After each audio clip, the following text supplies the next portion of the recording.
So when I say midlife crisis or midlife transition, is actually a very normal phase in human life. And different traditions and different philosophers or different thought leaders look at it in a different way, but I like to look at it as like a second adolescence. So we are babies, we are children, and then we have this burst of energy and transformation and change, also neurologically and physically, that we transition from being a child to being an adult. And it takes a few years, usually between age of 12 to 18, more or less, depends on the gender and depends on the society and culture. But our body changes, hormones are kicking in, we have ideas and ideals of who we want to be sometimes, and then we try them out, and then we realize maybe that's not me, or maybe I think I want to be like my parents, and then we realize that it's not for us, or maybe we know that we don't want to be like our parents, and then we realize that we actually are.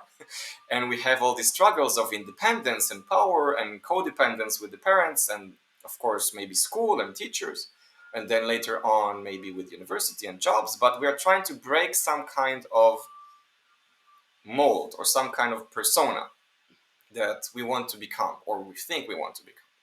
And this is very normal. People know it because we have the guidance of our parents and society to know, oh, he's just a teenager, it's just a phase, he will find himself, he will be silly, he will make mistakes, and it's okay because you still are in some kind of cocoon or some kind of guidance of your parents and teachers and peers, and it's okay, it's normal, you're not gonna ruin your life totally.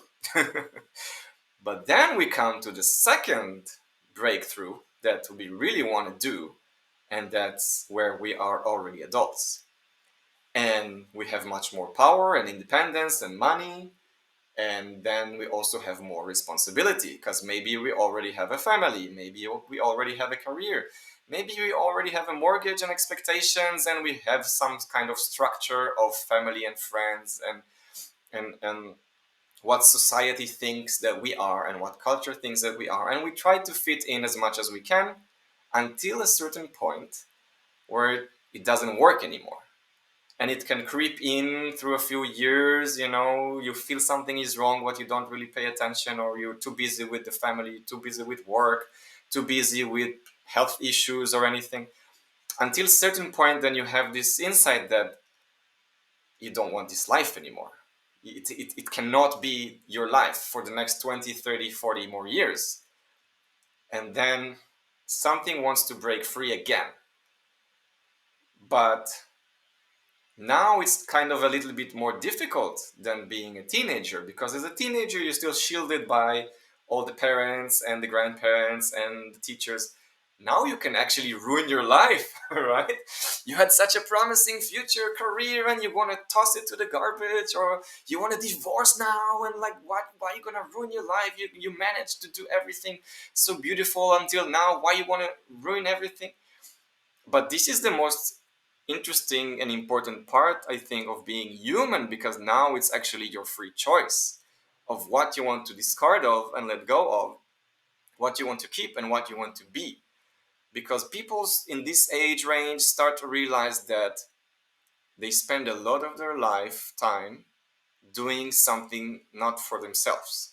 Is it for their parents or society or culture, or just for money, or just for convenience, or just because it was automatic and nice and comfortable to do it and they get a lot of praise or fulfillment for doing something, but maybe they didn't live fully on their own purpose.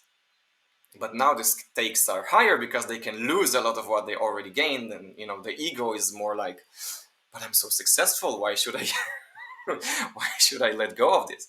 And there's much more damage that can be done. And this is why a lot of the time we see in movies that this guy is quitting his job, divorcing his wife, going on a journey, and it doesn't work this way. Most people don't just toss everything aside in one day and discard everything. Some people do, and then it's like a nice story. We read about them in National Geographic. They go to live in the Arctic Circle with the wolves, and or I don't know, they go on a marathon and they just continue going and going and going and become idols. But most people are not like that. Most people have to transition slowly, slowly, slowly, with the help of their family and spouse, maybe against the will of the family and spouse. Maybe they need to relocate to another country. Maybe they need to study a whole new field. Maybe they need to quit the job and become independent, or the opposite. There's so many things that have to happen in the course of a few years, usually, until you find your new place and your new identity that was kind of shut down or silenced by all the other expectations.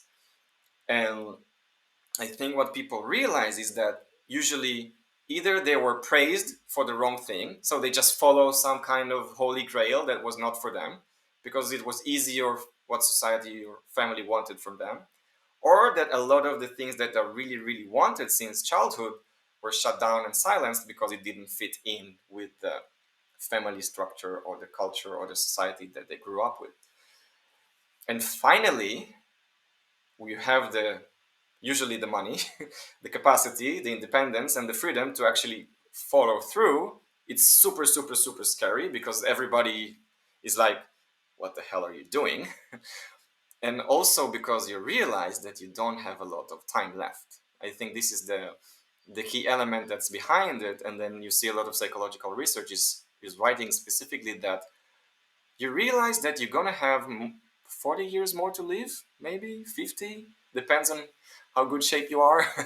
And then you cannot spend the half of your life doing the same thing and not being fulfilled and not being purposeful.